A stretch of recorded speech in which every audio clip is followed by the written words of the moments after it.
వ్యక్షాక్షత పదం చిత్రం భాషితం మధురం త్వయా యథా స్వయంవరం వృత్తం తత్సర్వం చ శృతం మయా రమేయం కథయాతేతం దృఢం మధురభాషిణి రవిరస్తంగత శ్రీమాన్ ఉపోష్య రజనీం శుభాం.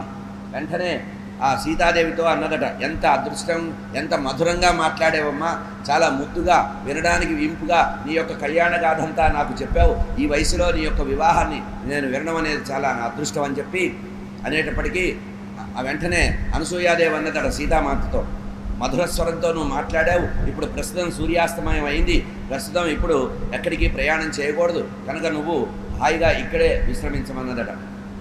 ఆ తర్వాత తెల్లవారింది. గమ్యతాం అనుజానీమీం రామస్య అనుచరీ భవ కథం యత్యాహి మధురం త్వయాహం చాపి తోషితః అలంకురు చ ఆత్మతత్వం ప్రత్యక్షం మమ మైథిలి ప్రీతిం జనయమే వత్సే దివ్యాలంకార శోభితే.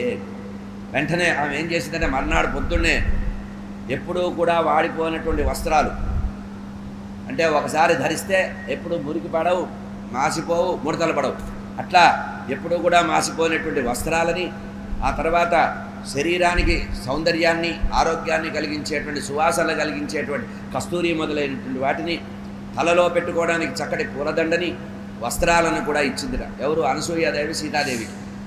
ఎందుకు ఇదంతా గమనించాలి, భవిష్యత్తులో సీతాపహరణం జరుగుతుంది, రావణాసుడు ఎత్తుకెళ్తాడు, అప్పుడు స్నానం చేయడానికి బట్టలు మార్చుకోవడానికి అవకాశం ఉండదు.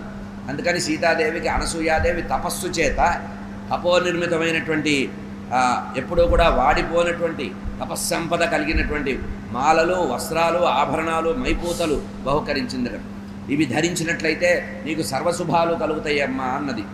అయితే వెంటనే సా తదా సమలంకృత్య సీతా సుమరోపభ ప్రణమ్య శిరసాపాదౌ రామంతో అభిముఖీభవ.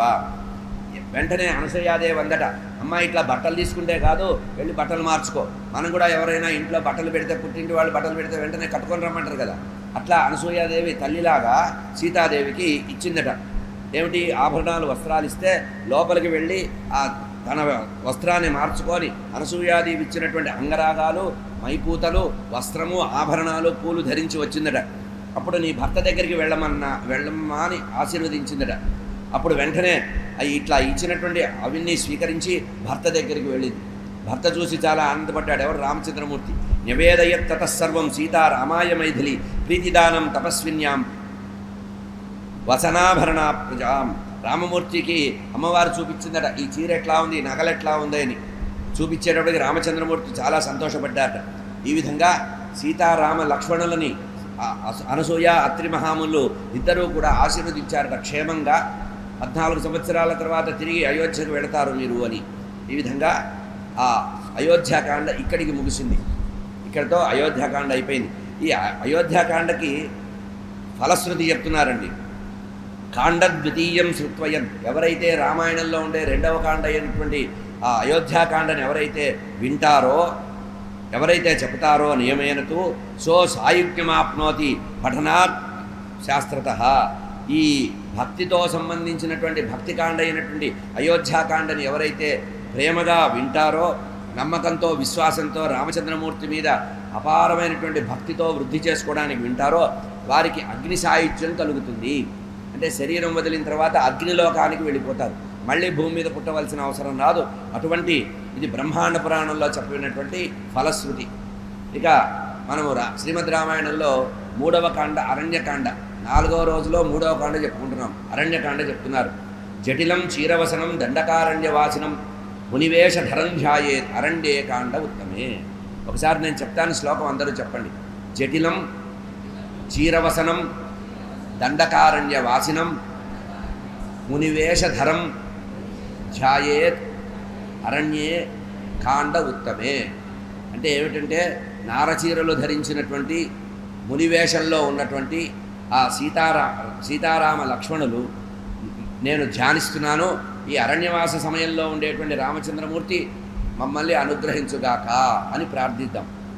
అయితే ఇక్కడ అరణ్యవాసంలో ఉండేటువంటి రామచంద్రమూర్తిని వీరరాఘవుడు అని పిలుస్తారు, గుర్తుపెట్టుకోవాలి.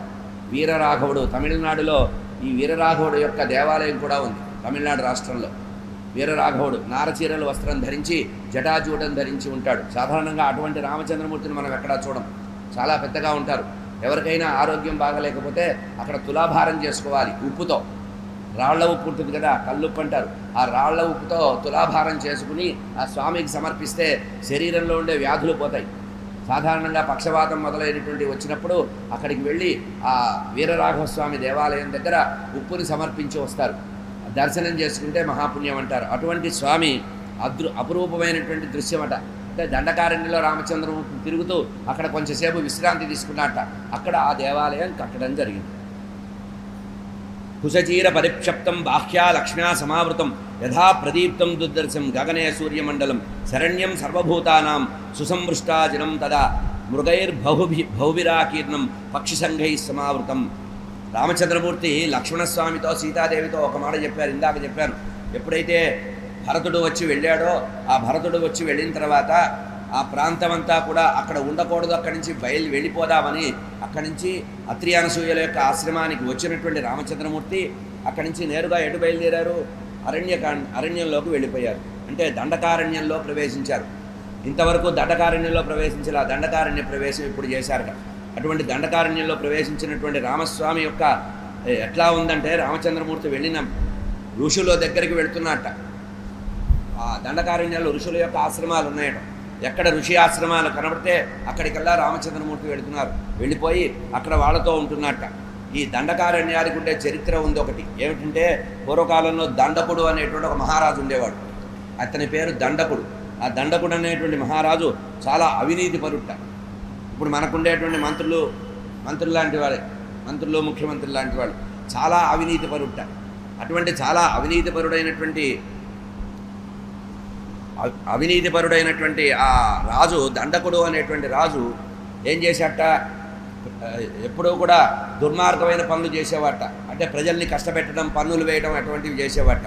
అట్లా ఉంటే ఒకానొక సందర్భంలో శుక్రాచార్యుల వారు అక్కడికి వచ్చారట. రాక్షస గురువు అయినటువంటి శుక్రాచార్యుల వారు అక్కడికి వచ్చి కోపించి వీడిలో ఉండేటువంటి అధర్మాన్ని చూసి కోపించి బ్రహ్మ విద్యా ప్రభావం చేత అతని యొక్క తేజస్సుతో ఆశ్రమాన్ని చూడ్డానికి వచ్చినటువంటి దండకుడితో మాట్లాడాట. అయితే అతను వేదాధ్యయన సంపన్నుడైనటువంటి ఇతన్ని అవమానపరిచాట. ఈ కారణంగా ఆ శుక్రాచార్యుల వారు కోపించి భవిష్యత్తులో ఇది నశిస్తుంది అని చెప్పాట. అందుకని ఒకప్పుడు రాజుగారు పరిపాలించిన ఈ ప్రదేశం ఇప్పుడు అరణ్యంగా తయారైంది.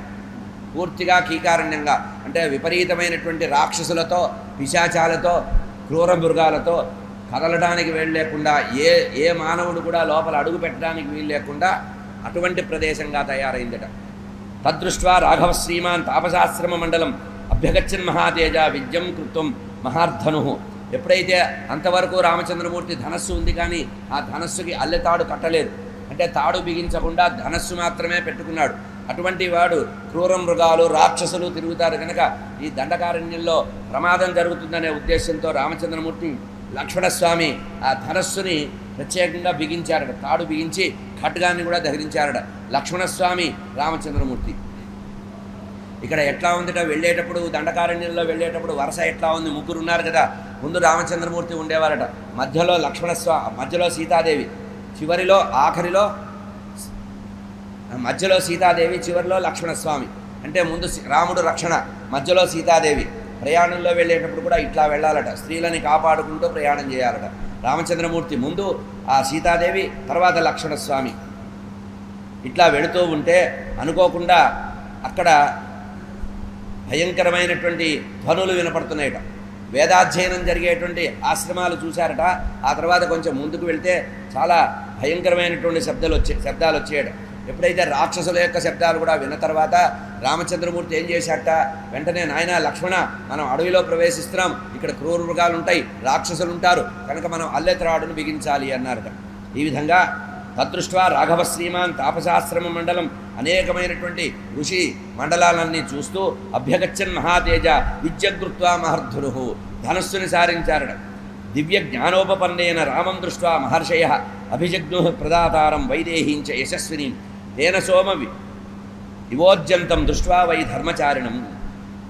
వెళ్ళిన తర్వాత కొంచెం ఆయన 2 పనులు చేసేవారట రామచంద్రమూర్తి. ఎప్పుడూ కూడా ఏదైనా ఆశ్రమం వస్తే ఆశ్రమానికి వెళ్లే ముందు ఆ ధనస్సుకుండే అల్లెత్రాడును తీసేసేవాట. ఎందుకంటే అక్కడ ధనస్సుకి పని లేదు. వినయంగా ఉండాలంటే ఉండకూడదు, ఆయుధాలు చేతిలో ఉండకూడదు. పెద్దవాళ్ళ దగ్గరికి వెళ్ళేటప్పుడు ఆయుధాలు చేతిలో ఉండకూడదు, అవి బాగా జాగ్రత్తగా దాచిపెట్టుకోవాలి. కనుక వెంటనే ధనస్సును తీసేవాట.